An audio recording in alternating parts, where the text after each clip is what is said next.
Now, I guess you're thinking, oh, some idiot's come on stage talking about an orchard. Well, it's not like that.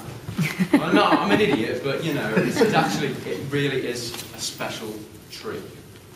But this tree was from the Garden of Eden. This was a tree governed by God. And the mayor went to that tree in his town.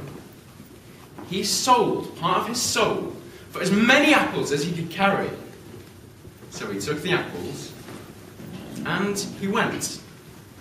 Now the mayor was a fat man. He had a craving for power. And these apples gave him that power. They gave him wisdom.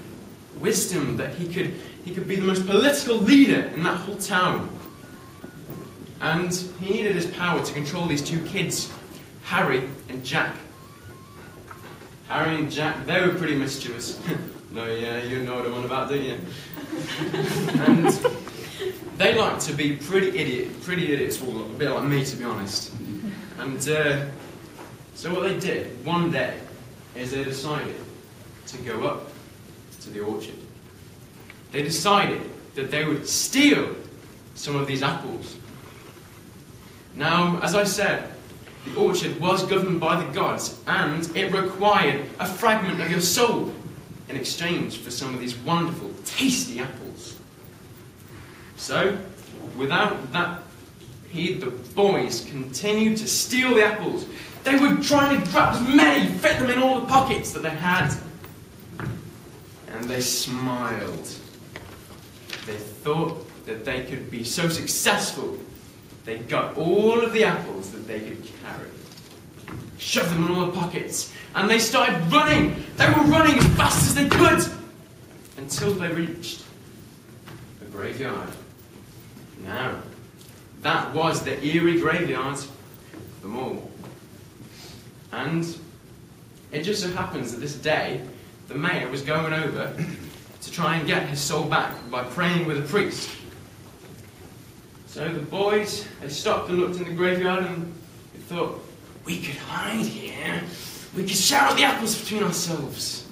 We could share them out and it would be really good. No one would know that we have these apples. And we've stolen them. So they did. They walked into the graveyard. But then Jack said, well, I need a pee. Harry goes, well, you can pee on one of the graves. It doesn't matter. So they continued to walk through this eerie graveyard into the mist.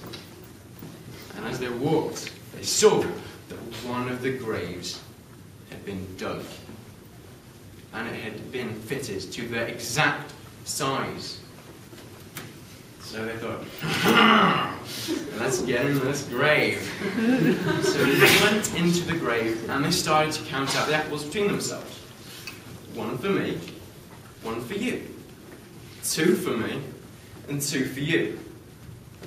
Now at this point the mayor was just walking past and he noticed that some of the apples had actually fallen out of the boys' pockets, but he was not aware that the boys were in the graveyard. So he looked at the apples and he saw that there was a trail leading into the gate of the graveyard. So he looked at them and he then picked some of them up.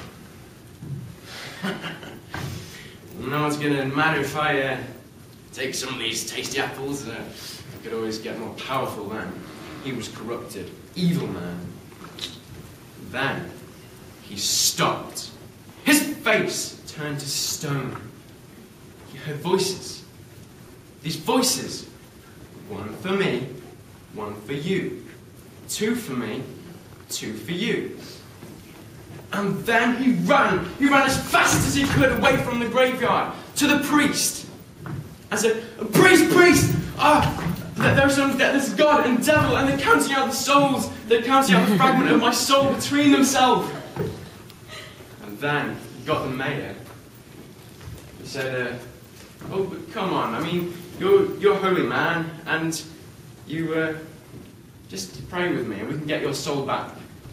But the mayor was not falling for this, so he went to the graveyard. They both ran to their graveyard, and They looked at the remaining apples on the floor that the mayor had dropped, and they then picked them up. And then the priest heard some voices. One for me, one for you. Two for me, two for you. And they both ran. They ran past the village. They ran for miles on end, running past hills, past mountains. And you could see silhouettes of them running across the horizon. And for all I know, they're still running.